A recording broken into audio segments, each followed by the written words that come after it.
Thanks for joining me this Friday, the 11th of July. I'm Grady, Senior Market Analyst with Bell Direct, and this is our weekly market update. In its July meeting, the Reserve Bank of Australia, or the RBA, kept the cash rate on hold, surprising markets that had priced in over a 95% chance of a rate cut. Bell Potter's expectation was more balanced though, given the board's preference to wait for quarterly CPI data and the still tight labour market.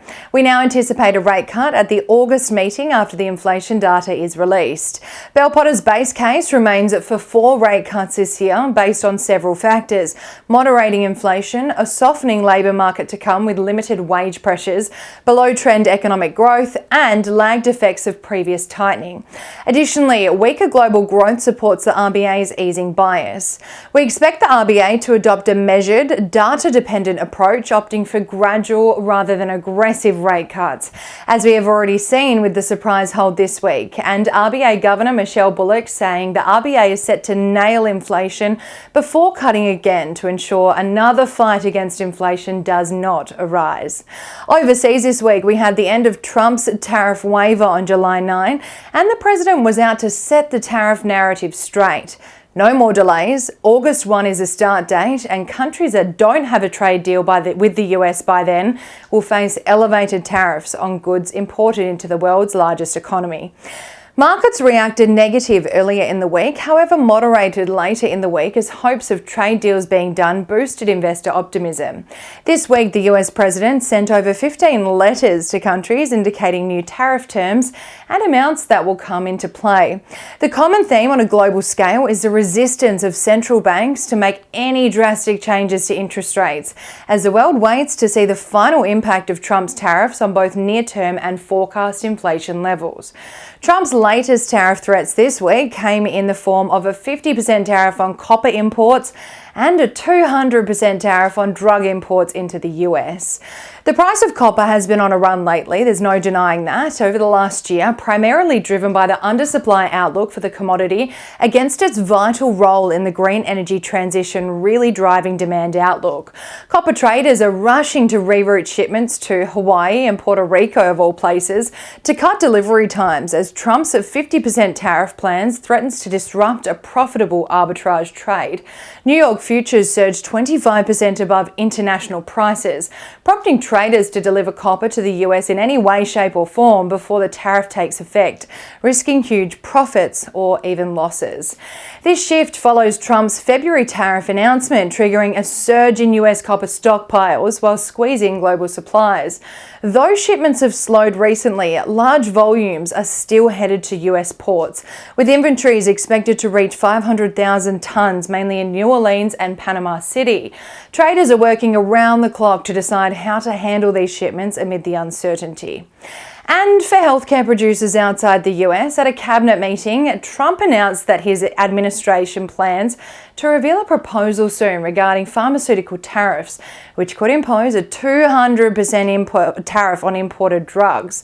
Companies would have about a year to relocate their manufacturing to the US before the tariffs are enforced.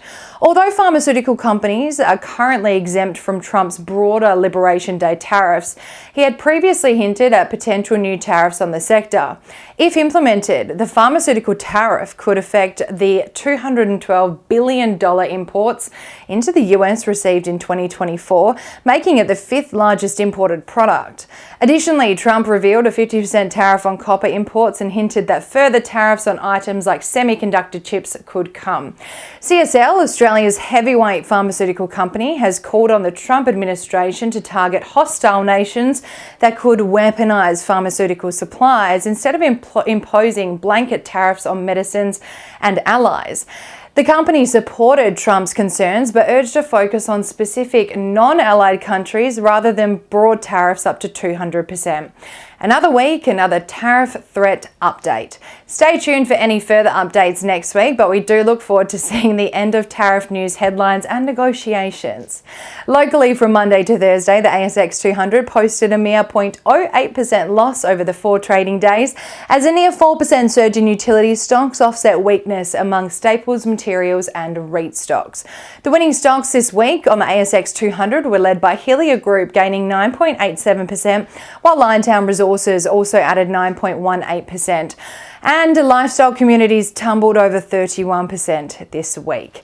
On the broader market index, the All Ords posted a 0.08% loss this week, as well as RPM Global and Premium each soared over 16%, but were weighed down by Botanix Pharmaceuticals, tumbling 48%. The most traded stocks by Ballarat clients this week were CSL and Neuron Pharmaceuticals. Clients also bought into Northern Star Resources and BHP, while taking profits from the banks again, so CBA, NAB, Wesfarmers, Macquarie Group, Drone Shield and ANZ. And the most traded ETFs by our clients this week were led by Vanguard Australian Shares Index ETF, BetaShares Nasdaq 100 ETF and Vanguard MSCI Index International Shares ETF.